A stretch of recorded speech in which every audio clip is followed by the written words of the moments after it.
Okay, this is chapter one of our textbook, Transforming Learning with New Technologies. Chapter one is Becoming a 21st Century Teacher. Now, this textbook will cover a lot of the objectives that we have in this class, the trends in educational technology. But we first need to learn a lot of things that are in this book. We'll talk about becoming a 21st century teacher, and all that encompasses is going to be one of them.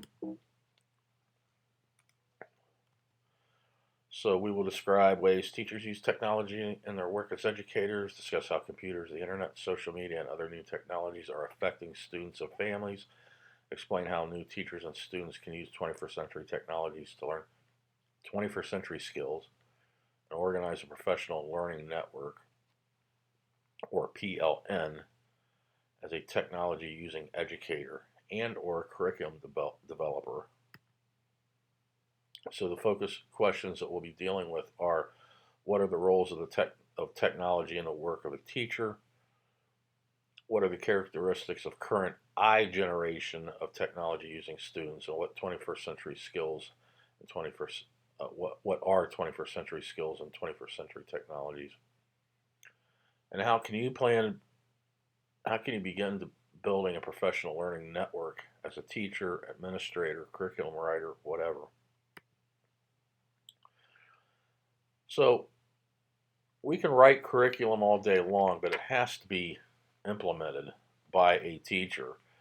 So teachers are expected to convey essential academic material to the students. That's not always easy. You know, the teacher is the sender of information, the students are the receiver, and sometimes in the middle of that little deal, it can get pretty dicey. Technology can help. It's one of the things we'll talk about. Teach and reach all students with a unique background.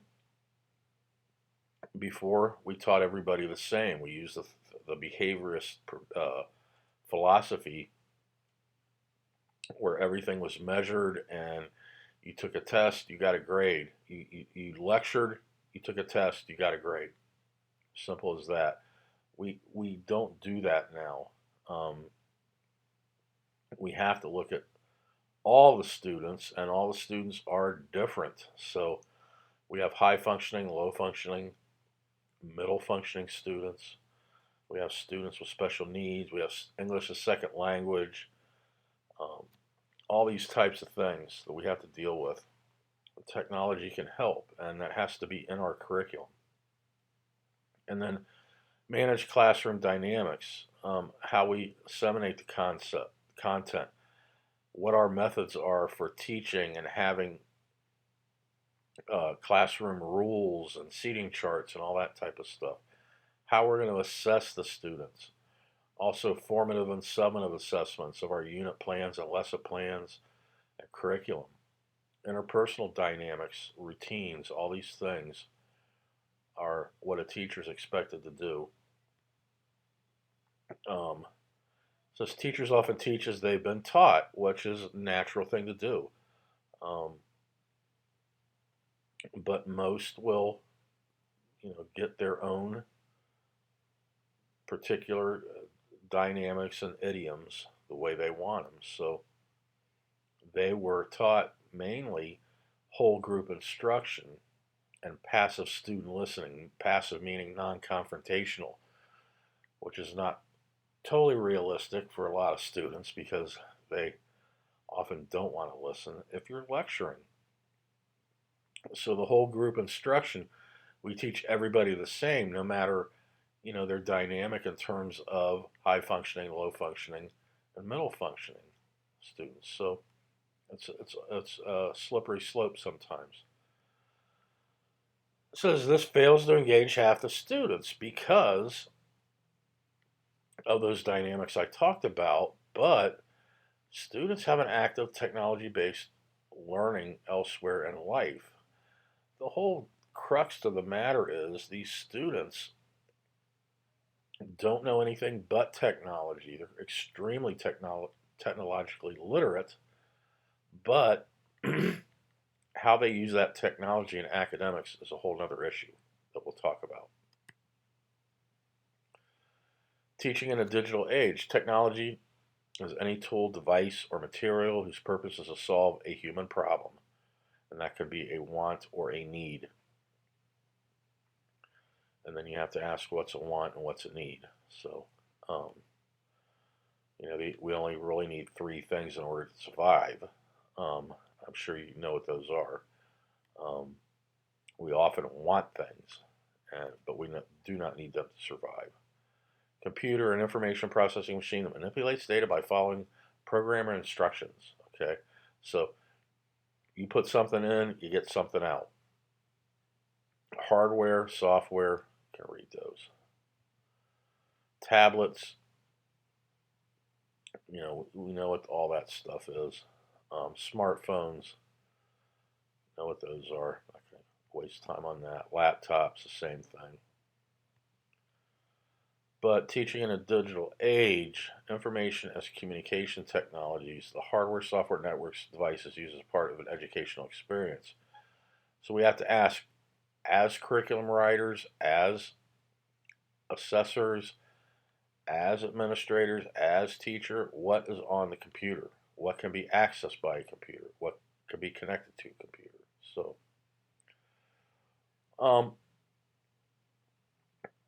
Web 2.0 and Web 3.0 tools. I equate the Web 1.0. If you ever had a MySpace account, it was more like a digital blackboard, or almost like a wiki or a blog with very little movement. I mean, you could put some videos and stuff on there, but there wasn't a whole lot you could do with it. So that was Web 1.0. When we got to Web 2.0, I equate that to Facebook or Snapchat or Instagram, where there's a lot of movement.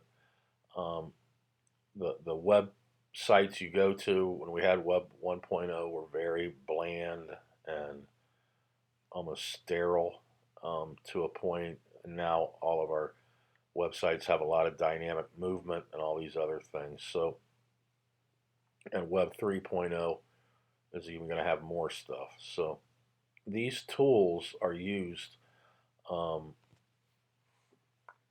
develop websites and things like that. So it says it's an open medium capable of promotion, interaction, and communication, widely shared and frequently changing.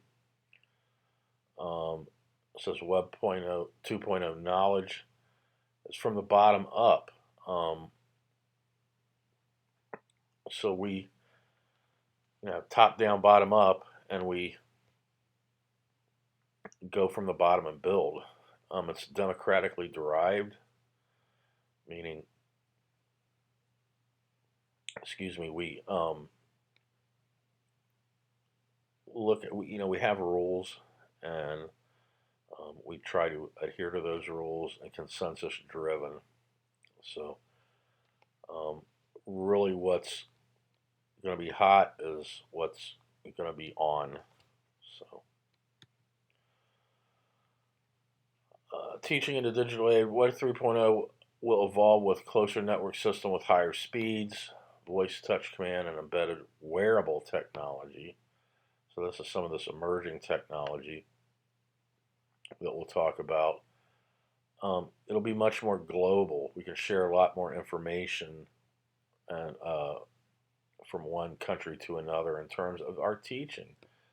With something like watching another classroom in India or Borneo or somewhere else, so, and them seeing us and doing collaborative teaching and those types of things.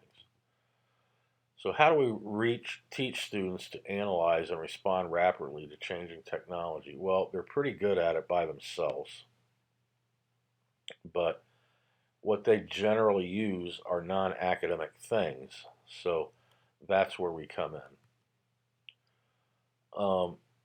Technology can transform learning with inside the classroom instructional tools, outside the classroom professional resources, and then inside and outside the classroom learning resources. So these can be anything from software you're going to be using, like a virtual chemistry lab or something like that, inside the classroom, but outside they can have other resources that can tie to that thing, um, to do homework or learn more about it on their own.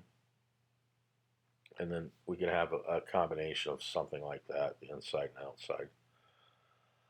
Virtual libraries,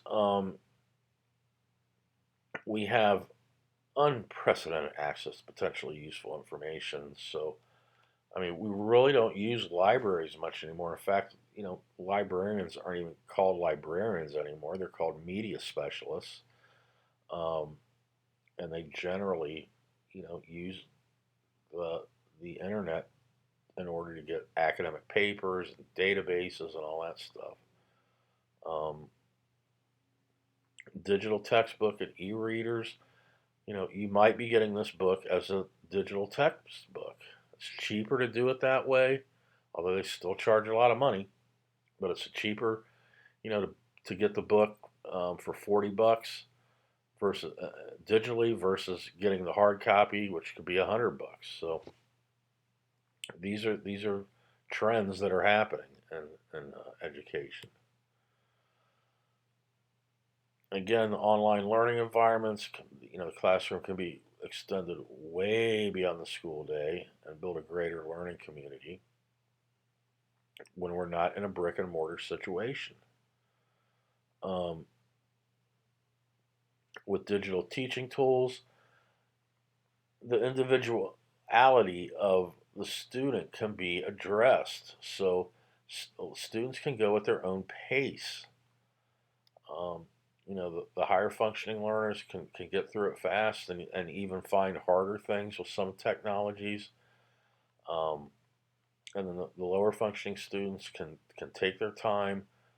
Um, Students with special needs can be given assistive technology, um, such as someone that has a psychomotor problem with their hand. We can get a mouse that can work with them. Someone visually impaired, we have all kinds of things now on the computers that we can work with them, and all the like. And we'll talk about that more as we go through the course. And then cloud-based office, we really don't use things like jump drives and CDs much anymore.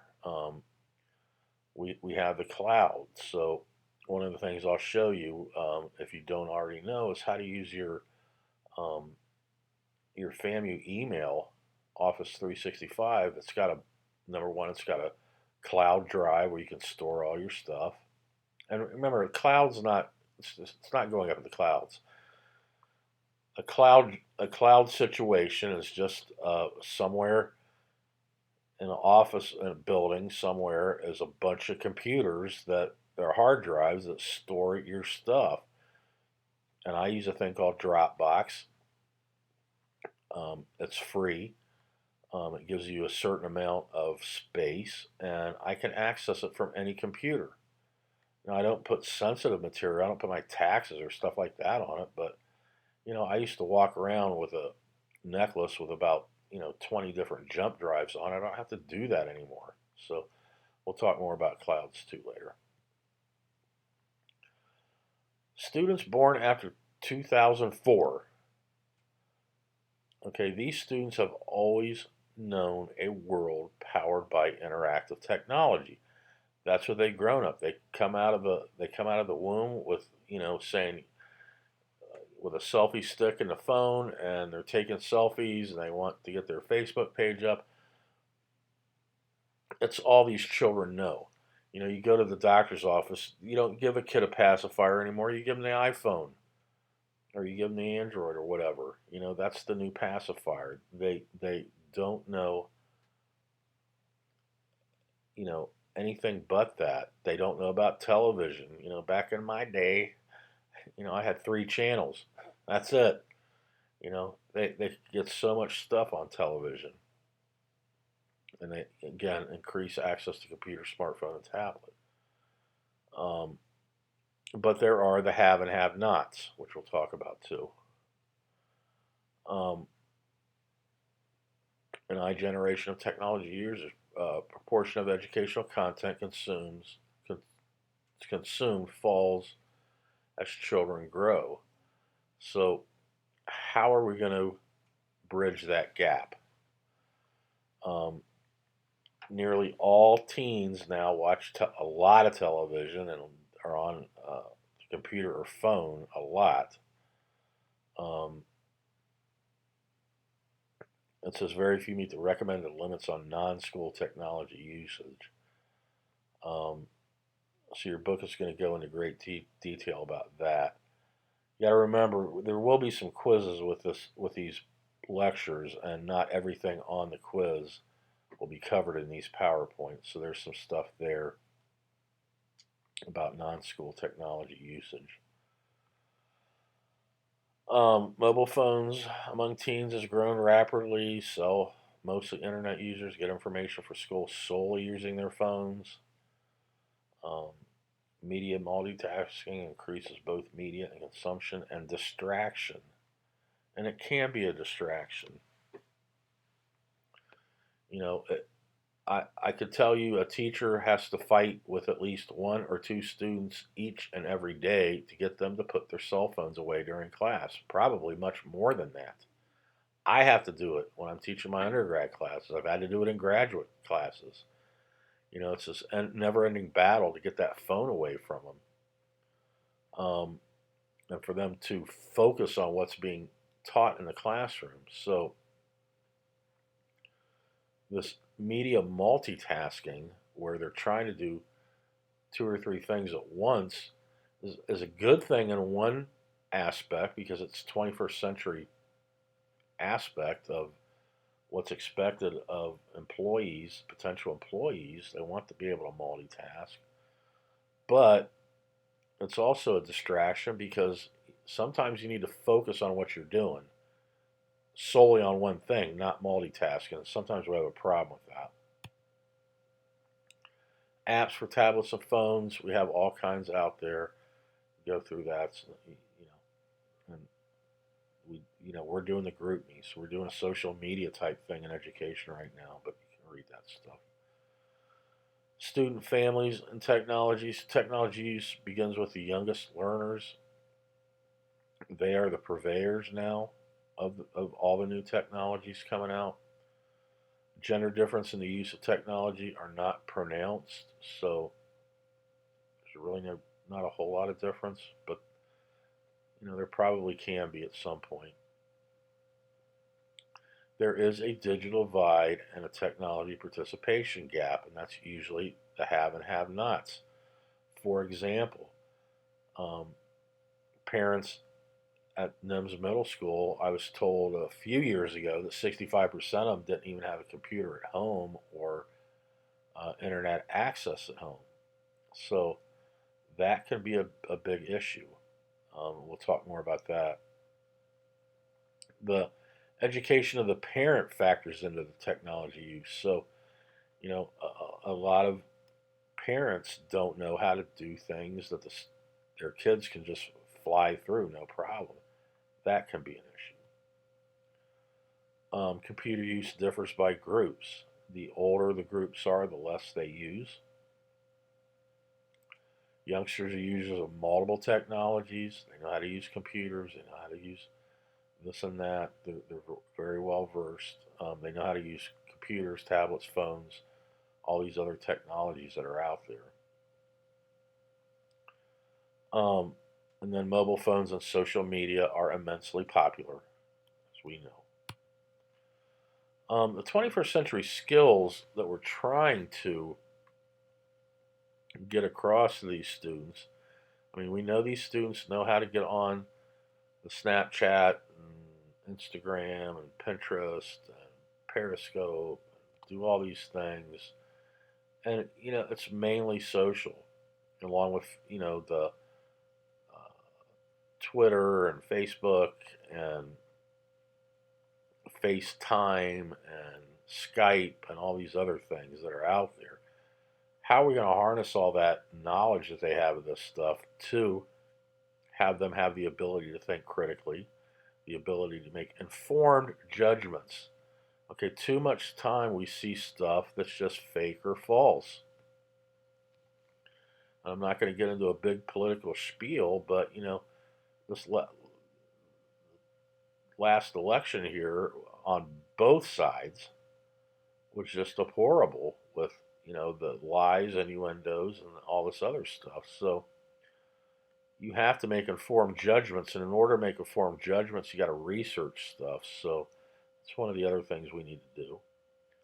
And then the ability to solve complex problems. We can solve a lot of problems with our phones, but they're usually not that complex.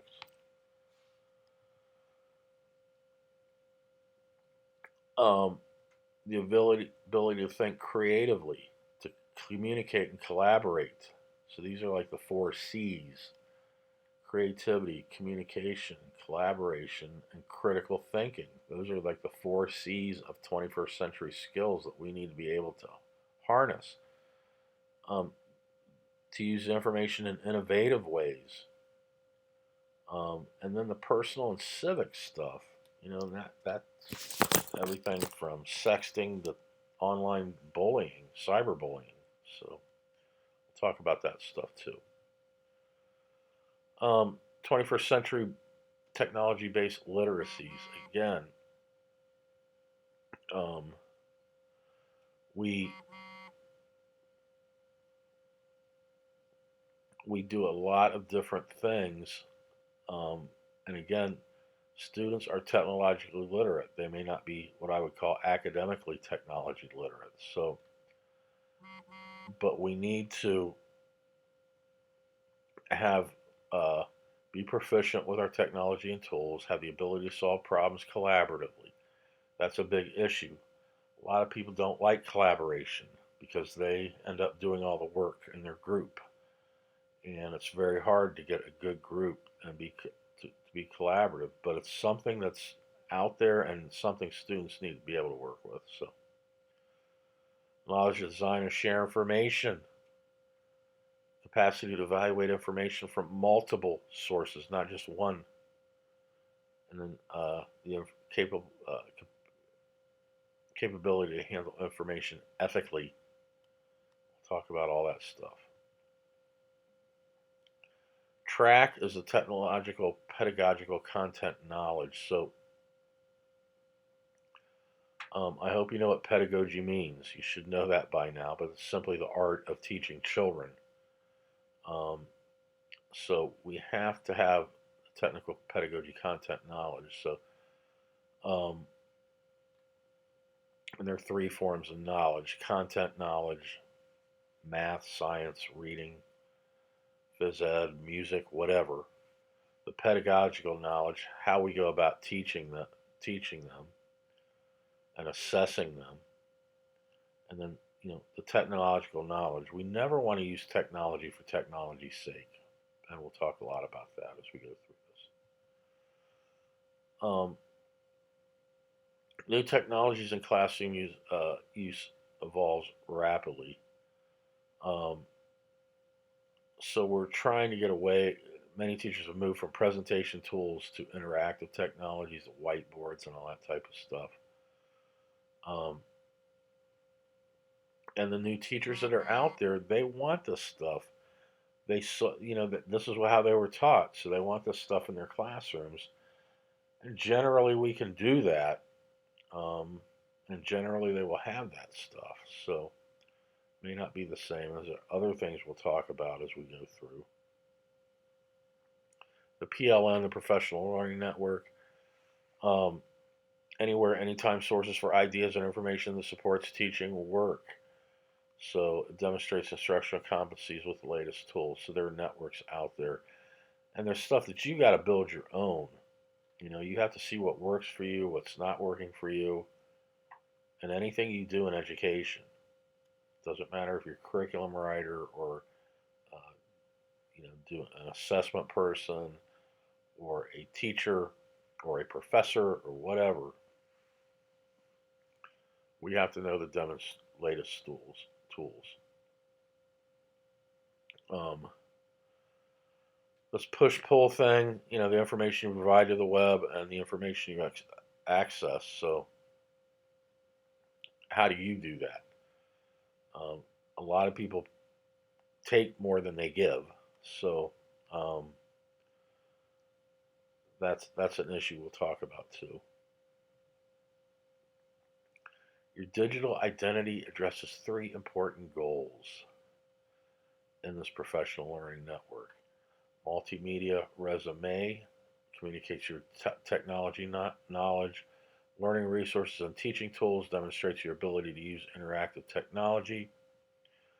And then technology model for students shows the way in which you demonstrate the use of technology for your students. So, there's a whole concept of modeling, um, how you use technology. The students are going to see that, and you want to have positive, good modeling procedures. Okay, so the last thing in the last slide here is highly interactive inquiry-based learning. How do you create highly interactive inquiry-based learning? Well, the highly interactive says organize educational activities in which students create, shape, evaluate information and experiences. So we want that interactivity, and we can do that through technology. And then the inquiry-based, prepare, deliver, and assess lessons while students think critically and creatively, using communication and collaboration, which should be in there, about the learning they do and the technologies they used. So these are things you want to think about, read the chapter about much more, and we will most likely have a small quiz on this in the very near future. That's it for now. Thank you.